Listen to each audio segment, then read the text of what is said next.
का अगर विरोध नहीं किया गया तो इनका मन और बढ़ जाएगा, और इनका मन बढ़ेगा तो इन लोगों ने पहले भी ऐसे कांड किए थे। 2008 में आप लोगों ने देखा होगा कि 2008 में यही हमारे भोजपुरी भाषी और भी राज्यों से जाने वाले लोगों को उसी महाराष्ट्र में मारा पीटा गया था।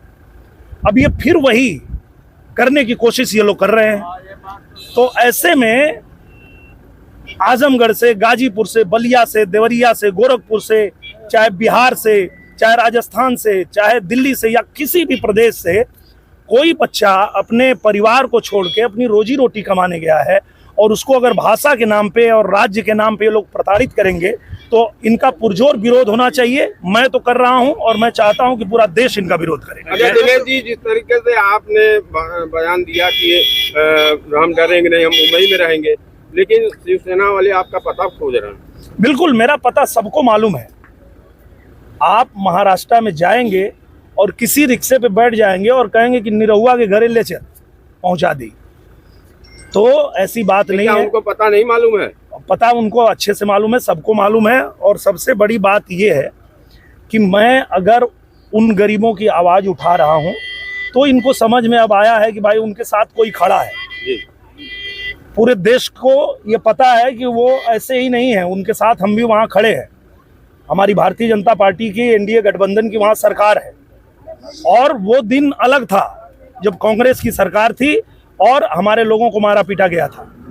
अब मोदी जी की सरकार है, तुम्हारी गुंडई नहीं चलेगी, यही बताने की कोशिश कर रहा हूं मैं। अच्छा, ये राजनीति है या वोट की राजनीति है? ये पूरी तरह से कितना सही है? ये पूरी तरह से देश को तोड़ने का काम कर रहे हैं ये लोग समाज को तोड़ने का काम कर रहे हैं। आप देखिए, मैं एक फिल्म बनाता हूँ, अभी मेरी फिल्म आई हमारा नाम बा कन्हैया, जो पूरे देश में रिलीज हुई है।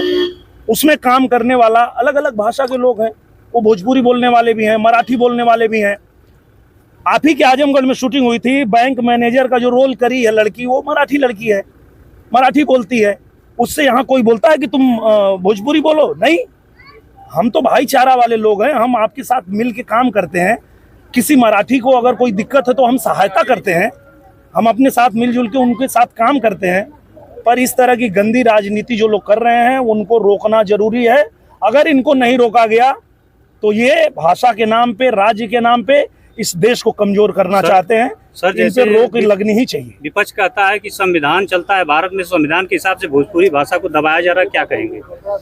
मुझे लगता है कि मैंने जब सदन में मुझे बोलने का पहला अवसर मिला था तो मैंने पहला ही अपना भाषण यही रखा था कि भोजपुरी भाषा बोलने वाले पूरी दुनिया में लोग हैं, और देश के बाहर जब भोजपुरी को मान्यता मिल चुकी है तो देश में क्यों नहीं। तो इसकी मांग तो मैंने सदन में भी रखा था। भोजपुरी के बहुत से लोग कलाकार हैं, लेकिन स्पेशली उन्होंने आपको हाईलाइट करके कहा है, तो क्या कहेंगे इसके लिए? मैं ये कह रहा हूँ कि जो उनकी आवाज उठाएगा उन्हीं से वो लड़ेंगे ना।